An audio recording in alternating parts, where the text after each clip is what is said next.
So, Stephen King's Pet Sematary. Now, I was never a big fan of the original film, but I thought it had some neat stuff in it. I thought it was a little bit muddled, but hey, you know what? If they want to remake it, we're in a great age of horror. We have horror films that are trying lots of new stuff right now. Maybe we could actually have a much different version of the film. Maybe we could have, a more, like a darker version of Pet Sematary, which actually focuses more on kind of like the grief and like the sense of loss, and actually make you feel something. And for this family that has gone through such terrible ordeals in their life, that you feel for them and you're terrified to see that they make it out alive. Nope. Not with this Pet Sematary.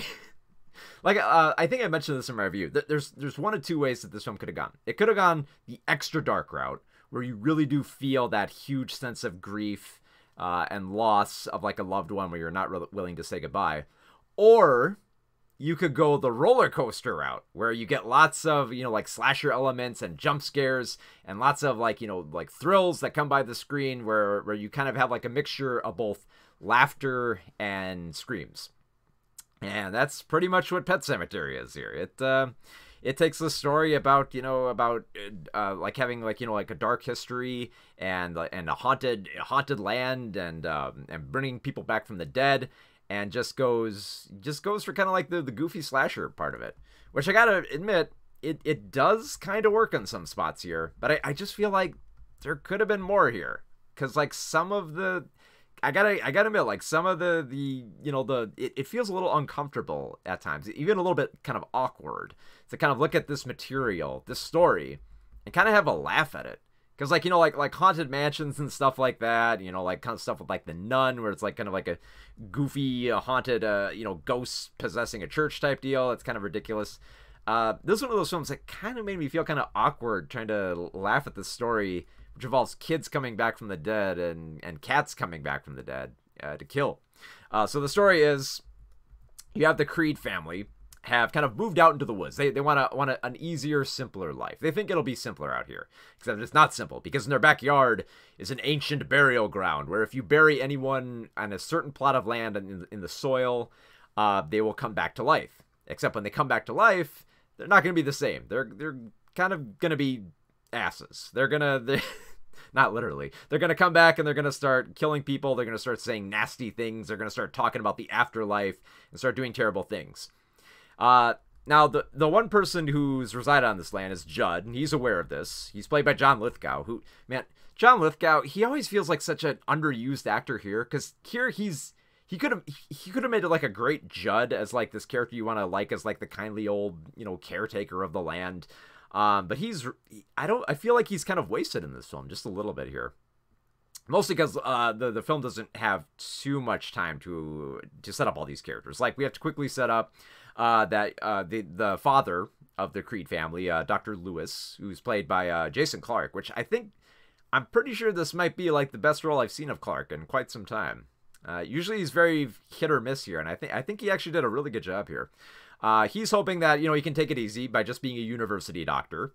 Except it isn't, because he loses one patient, and that patient kind of warns him like, "Hey, your land's haunted. You might want to keep a lookout." His wife is Rachel, who's played by Amy Seimetz. She's really good in the film too, because she's got a dark past. Except her whole story kind of feels like a tacked on B plot. It feels like it's from an entirely other film, because with how loosely it plays into the actual story of like a haunted burial ground. It feels like she should almost have her own spin-off from this, And then you have their two kids of, Ellie, the 9-year-old, and Gage, their much younger son. Now, the thing is, with the way this film, like, builds up, like, it teases you throughout. Like, they make sure that that at some point a truck is going to slam into one of the kids. And they tease it so many times. They tease it the moment they get there, and then while they're still there, the truck just keeps zooming by, like, at incredible speeds, that it almost becomes like a comical second character. Like, it's just like, it's used for like jump scares and stuff like that. And by like the 4th or 5th jump scare of the truck, it's just like, oh, you silly truck driver, you. So Judd gets to know the family, and then once they find that the cat's dead, Judd, who apparently has spent one scene with the cat, a few scenes with Ellie, realized that, oh, this cat's nice. Maybe I should bring the cat back from the dead. Maybe it won't be the same ordeal as my dog. Maybe the cat won't come back and try to kill the whole family. Maybe it'll be fine. And then, of course, it won't be fine. Because, like I said, this film, it could have taken its time, and it could have built up the grief and the loss so that it makes it more acceptable that when one of the kids dies, that Jason Clarke's character would be compelled to revive her, to make her come back from the dead because he's not ready to say goodbye. But we don't get much of that. And I think it was deliberate because they don't want to linger on it too much because they want to get to those slasher elements. And they want to have fun with those slasher elements. And they kind of do. There are some interesting scenes with the zombie daughter coming back from the dead. She's kind of interesting. She's got a creepy look to her. She gets in some great kind of like nasty little lines. She gets to go all slasher on the place. There's a great scene where she's kind of like dancing in a dress and just breaking stuff in the house and then contorting her body and all that. It's not too shabby. There's actually some decent thrills here. There's some decent hauntings, but and some pretty good kills too. Like there's some pretty vicious stabbings here and like cutting up legs and stabbing people in the chest. It's not too shabby. The only thing is like it feels awkward because like I said, I don't really feel that drive that Lewis feels or like that he has taken into consideration everything that's going on to kind of like make that jump into into reviving the dead. It feels kind of forced there. It also kind of feels like all over the place with this plotting.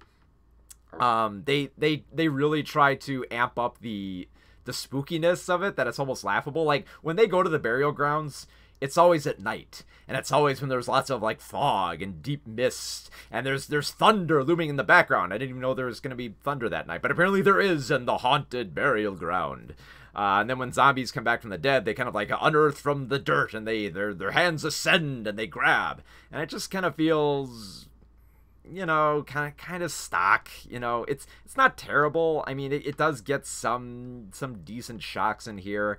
But it's more interesting to look at from like a design perspective of how they stage the killings, how they stage like the makeup and the creepy ghosts, including one ghost that can contort its body, one ghost that has like brains coming out of his head and stuff like that. I kind of appreciate the construction of it. I just don't really feel that desire, that sense of loss that makes you want to like go dig up the dead and revive them because you're not willing to say goodbye. That I just don't feel that it doesn't work. And by the end of the film, like they even when they telegraph what's going to happen in the ending just goes for kind of like that kind of like, darkly comedic type of ending too.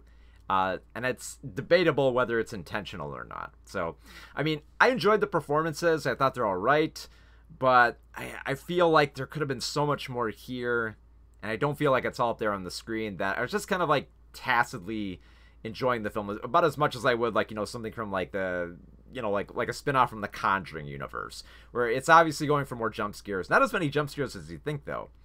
And going for like slashings and stuff like that. It's got bits and pieces of stuff that work here and there. But ultimately, I just felt that it was just a little bit more wasted potential. Like I felt like it could have been so much more. So for Pet Sematary, the new 2019 Pet Sematary, 2 out of 5 stars.